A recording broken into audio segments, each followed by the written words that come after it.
Hello and नमस्ते, मेरा नाम बलवंत भंडारी है और अब हम स्टार्ट करेंगे अपना next topic introduction to first aid. तो इस वीडियो में हम फर्स्ट एड के बारे में बात करेंगे और जो हमारी नेक्स्ट वीडियो होगी जिसमें हम सीपीआर के बारे में बात करेंगे। तो स्टार्ट करते हैं। First aid during medical emergency and accidents, first aid is the first and immediate help given to a sick और injured person which may include cardiopulmonary resuscitation, that is CPR, while waiting for an ambulance or medical help. First aid can be performed by someone with basic medical training or even untrained person. तो first add क्या है? First add किसी भी medical emergency और accident के दौरान एक basic medical treatment है जो किसी भी इंजर्ड पर्सन को मेडिकल टीम के आने से पहले हमें प्रोवाइड करनी बहुत ही ज़्यादा इंपॉर्टेंट है, ठीक है, ताकि उसकी जो कंडीशन है वो खराब ना हो और उसकी जो इन्फेक्शन है उसको रोका जा सके। तो फर्स्ट एड में सीपीआर को भी ऐड किया जाता है, बट ये डिपेंड करता है कि जो इंजर्ड पर्सन है उसकी कंडीशन कैसी है। अगर वो जो पर्सन है जो इंजर्ड है वो अगर कॉन्शियस है, यानी कि वो होश में है, तो हम उसको उसी के हिसाब से हम उसको फर्स्ट एड देंगे। बट अगर वो अनकॉन्शियस है, यानी कि वो होश में नहीं है, तब हमें उसे सीपीआर देने की ज़रूरत पड़ती है। तो सीपीआर के बारे में मैं आपको नेक्स्ट हमारी जो वीडियो है मैं उसमें बताऊंगा। तो अभी हम बात करेंगे फर्स्ट एड की। तो फर्स्ट एड कोई भी पर्सन परफॉर्म कर सकता है, चाहे वो ट्रेंड है चाहे वो अनट्रेंड है, ठीक है। तो देखा जाए तो ये हमारे कॉमन सेंस डिसीजंस होते हैं जिनको हमें परफॉर्म करना पड़ता है उस वक्त जब कोई पर्सन इंजर्ड होता है, ठीक है, जब कोई किसी भी तरह की कैजुअलिटी होती है। To provide first aid we need a first aid box. तो जाहिर सी बात है, फर्स्ट एड प्रोवाइड करने के लिए हमारे पास एक फर्स्ट एड बॉक्स होने की जरूरत है। A first aid box is a collection of equipments which are used while providing first aid. तो फर्स्ट एड बॉक्स एक कलेक्शन होता है उस तरह के इक्विपमेंट्स का जिनकी हमें जरूरत पड़ती है जब हम किसी को फर्स्ट एड प्रोवाइड कराते हैं। The first aid box contains medicine, antiseptic lotions, gauze, bandaid, cotton wool, a pair of scissor, plaster etcetera. तो फर्स्ट एड बॉक्स में हम अपनी मेडिसिन को रखते हैं, हम एंटीसेप्टिक लोशंस को हम रखते हैं, ठीक है, गॉज एक पट्टी होती है, और बैंडेजेस, कॉटन वूल जो रुई होती है, और पेयर ऑफ सीजर, प्लास्टर। तो जब हड्डी टूटती है ना तो हमें प्लास्टर की जरूरत पड़ती है ताकि हड्डी जो है वो अपनी जगह से हिले नहीं, दोनों हड्डी आपस में जुड़ जाए। Every house and school must have a first aid box. तो जाहिर सी बात है, हर घर में हर स्कूल में फर्स्ट एड बॉक्स होना ही चाहिए। Different types of first aid are given in different situations and for different injuries, ठीक है। तो अलग अलग जो इंजरीज में अलग अलग तरह के हम फर्स्ट एड हमें प्रोवाइड करने की जरूरत पड़ती है, जिसके बारे में अब हम बात करेंगे। फर्स्ट एड फॉर कट्स और वुंड्स। तो जब हमारी बॉडी में किसी तरह के नॉर्मल कट्स लग जाते हैं या घाव लग जाते हैं तो हमें किस तरह से फर्स्ट एड करना चाहिए। When a minor cuts from a knife, blade और एनी शार्प ऑब्जेक्ट्स और a wounds from a fall causing bleeding. तो जब एक तरह से बोला गया है कि जब हमें नॉर्मली सामान्य से अगर हम चाकू से अगर कट लग गया या किसी तरह की जो शार्प ऑब्जेक्ट है या कोई ब्लेड से अगर हमारी बॉडी में कट लग जाते हैं या किसी तरह का घाव हो जाता है या हम कहीं गिर जाते हैं जिससे ब्लीडिंग होती है, तो उस सिचुएशन में हमें किस तरह से फर्स्ट एड करना चाहिए। We must first wash the cut और wound with a clean water. तो हमें सबसे पहले जो कट जो लगा हुआ है, ठीक है, या घाव लगा हुआ है, उसको हमें साफ पानी से सबसे पहले धोना है, ठीक है, उसको क्लीन करने की जरूरत पड़ती है हमें। Take a clean cotton swab and wipe it gently.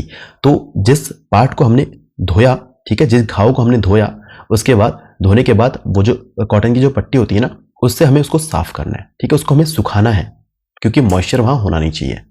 Then press cotton on the wound और cut to stop the bleeding. तो सबसे पहले हमने क्या किया, जो घाव है उसको हमने पानी से धोया, उसके बाद हमने कॉटन की जो पट्टी है उससे उस घाव में जो पानी है उसको सुखाया ताकि वहां पर मॉइस्चर ना हो किसी तरह का।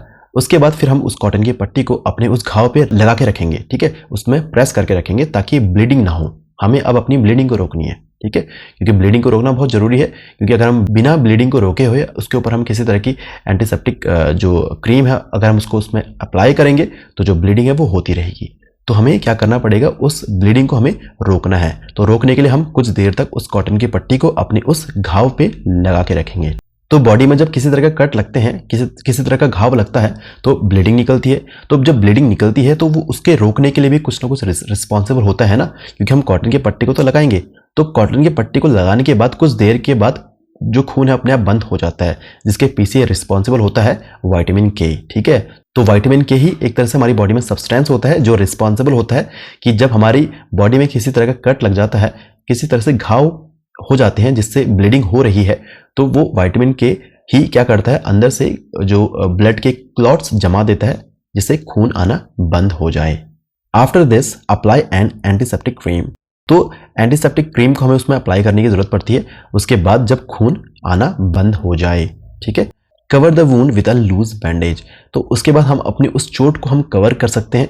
हमें कवर इसलिए करना है ताकि उसमें किसी तरह के बैक्टीरिया उसमें पनपे नहीं। Note, if you find that wound is deep we should go to the doctor immediately. तो ये बहुत जरूरी है कि हमें डॉक्टर नहीं बनना है। तो फर्स्ट एड एक तरह से हमारी कॉमन सेंस डिसीजंस होते हैं जो हम ऐसे वक्त में हम परफॉर्म करते हैं। ठीक है, ताकि छोटी मोटी जो समस्याएं हैं ना उनको तो हम ठीक कर सकते हैं, बट अगर कट्स बहुत ज़्यादा गहरे हैं तो उस कंडीशन में हमें इमीडिएटली अपने डॉक्टर के पास जाने की जरूरत पड़ती है। ठीक है, और जाना भी चाहिए। ठीक है, ऐसा नहीं कि अपने आप बंद हो जाएगा, अपने आप हम ठीक कर लेंगे, ऐसी मेंटेलिटी हमें नहीं रखनी चाहिए। तो यही है कि फर्स्ट एड एक तरह से हम परफॉर्म करते हैं छोटे मोटे जो कट्स वुंड्स में, बट अगर घाव बहुत ज़्यादा गहरा है उस कंडीशन में हमें इमीडिएटली डॉक्टर के पास जाना है। फर्स्ट एड फॉर स्प्रेन्स और bone injuries. Apply a cold compress और an ice pack to the injured area. तो ये बोला गया है कि बॉडी के जिस पार्ट में स्प्रेन यानी कि मोच आई है तो उस जगह में हमें आइस पैक का यूज करना चाहिए। तो उस जगह में जहां पर मोच आई है, जहां पर आप आइस पैक का यूज करेंगे, स्पेशली उस जगह की जो ब्लड वेसल्स होती है ना वो कॉन्स्ट्रिक्ट हो जाती है, वो थोड़ी सिकुड़ जाती है, जिससे जो सर्कुलेशन है ना उस जगह में रुक जाता है, कम हो जाता है। ठीक है, रुकता नहीं, कम हो जाता है, जिससे क्या होगा, हमारी स्वेलिंग कम होगी। क्योंकि मोच में क्या होता है, हमारी स्वेलिंग बढ़ जाती है, सूजन बढ़ जाती है। उसी सूजन को कम करने के लिए हम आइस पैक का यूज करते हैं। ठीक है, सूजन कम होगी तो पेन भी कम होगा। We can also soak a towel in cold water and wrap it around the injured area। तो बोला गया है कि अगर आपके पास आइस पैक नहीं है तो उस कंडीशन में आप जो टॉवल है ना उसको ठंडे पानी में डिप करके आप उस एरिया पे जहां पर मोच आई है वहां पर आप लगा सकते हैं, वहां पर अप्लाई कर सकते हैं। After some time the injured part should be raised and bandage formally. तो ये बोला गया है कि कुछ देर के बाद चोट वाले हिस्से को ऊपर उठाकर मजबूती से हमें पट्टी बांध लेनी चाहिए। When an elastic bandage is used, it gives support to the injured area and prevents its movement। तो बोला गया है कि अगर आपको लगता है कि हड्डी टूट गई है या फ्रैक्चर हो गई है तो उस कंडीशन में इलास्टिक बैंडेज का आप यूज कर सकते हैं। ठीक है, ताकि डॉक्टर के पास जाने तक बीच में वो जो पार्ट है वो ज्यादा हिले नहीं। अगर हड्डी टूट गई, आपको ऐसा लगता है या फ्रैक्चर हो गई है, ठीक है, ये तो डॉक्टर ही बताएंगे, बट अगर आपको लगता है कि उस जो एरिया है वो मूव नहीं कर रहा है, बहुत पेन हो रहा है, बहुत सीवियर पेन हो रहा है, तो उस कंडीशन में आप इलास्टिक बैंडेज का यूज कर सकते हैं। और बैंडेज का यूज करने के बाद इमीडिएटली उस जो पर्सन है उसको आपको डॉक्टर के पास लेकर जाना है। Try to avoid movement of the joint for a joint injury till it heals. This could take a few weeks time. Body के जिस भी जॉइंट में इंजरी हुई है, फ्रैक्चर हुआ है, ठीक है, तो उस पार्ट को हमें कम से कम मूव करना है, क्योंकि हड्डियां आपस में जुड़ती हैं खुद नेचुरल वे में। ठीक है, तो टाइम लगता है, हफ्ते लग सकते हैं, महीने लग सकते हैं, तो ये डिपेंड करता है कि हड्डी किस तरह से टूटी हुई है, किस तरह से फ्रैक्चर हुआ है। ठीक है, वो डॉक्टर ही आपको बताएंगे, और इसीलिए डॉक्टर्स जो है उसमें प्लास्टर लगाते हैं ताकि आप उस एरिया में मूवमेंट कम से कम करें। First aid in case your clothes catch fire. If your clothes catch fire you should roll on the floor. तो बोला गया है कि अगर आपके कपड़ों में आग लग गई है किसी तरह से, तो उस कंडीशन में आपको रुकना है, लेटना है और रोलिंग करनी है। ठीक है, हम रोलिंग इसलिए करते हैं ताकि जो आग है ना उसको ऑक्सीजन ना मिले, क्योंकि जब उसको ऑक्सीजन मिलती है तो वो जलती रहेगी। तो अगर जैसे हम लेटेंगे, लेट के हम रोलिंग करेंगे तो वो आग जो है उसको ऑक्सीजन नहीं मिलेगी, तो जिसकी वजह से वो अपने आप बुझ जाएगी। या आपके बगल में अगर कहीं पानी है तो उससे बेस्ट ऑप्शन तो कुछ भी नहीं है। तो बट अगर आपके आसपास कहीं किसी तरह का पानी नहीं है तो उस कंडीशन में आपको यही करना है, आपको बैठना है, लेटने के बाद तुरंत रोलिंग करनी है। Wrapping a thick blanket around someone who has got fire is also an effective way to put out fire. तो ये बोला गया है कि अगर किसी के कपड़ों में आग लगती है तो उस केस में हम मोटे जो ब्लैंकेट है ना उसका भी यूज कर सकते हैं। ठीक है, उस आग वाले हिस्से के ऊपर अगर हम उस ब्लैंकेट को हम रैप करेंगे, ठीक है, उसके ऊपर हम अप्लाई करेंगे, उसके ऊपर हम दबा के रखेंगे, तो उससे भी क्या है जो आग बुझ जाती है। Follow the drill, stop, drop and roll. तो बोला गया है कि एक तरह से ड्रिल है कि अगर आपके कपड़ों में आग लगती है या किसी के कपड़ों में अगर आग लगती है तो उसको ना ही चलना है और ना ही उसको दौड़ना है, क्योंकि अगर वो ऐसा करेगा तो उसकी जो आग है उसको ऑक्सीजन मिलेगी और वो और ज़्यादा बढ़ जाएगी। तो उस केस में उसे अपनी जगह पे रुकना है, बैठकर लेटना है, लेटने के बाद उसको रोलिंग करनी है, जिससे आग जो है वो इजीली बुझ जाएगी। First aid for minor burns. For minor burn, first wash the area immediately and cool the burned area with running water over it for some time. तो इसमें यह बोला गया है कि अगर बॉडी का कोई पार्ट जल गया है तो उस पार्ट को आप पहले पानी से साफ करेंगे, ठीक है। पानी जो है थोड़ा बहुत ठंडा होना चाहिए, उससे आप साफ करेंगे। साफ करने के बाद आप रनिंग वाटर में अपने हाथ को, सपोज अगर हाथ में जला हुआ है तो अपने हाथ को रनिंग वाटर में आप डिप करके रखेंगे, ठीक है। ये आपको कुछ देर तक करना है। ये आपको इसलिए करना है क्योंकि जिस पार्ट पे जलता है, ठीक है, जिस जगह जला हुआ है वो जो जगह है ना, वहाँ की जो टिश्यूज है वो अंदर तक और ज़्यादा डैमेज ना हो जाए। तो हम क्या करते हैं कि जो भी पार्ट अगर हमारा जला हुआ है, ठीक है, सपोज अगर हमारा हाथ जल गया है, उंगली जल गई है, तो उसको हम पानी में डिप करके रखते हैं ताकि वो अंदर से डैमेज और ज़्यादा ना हो।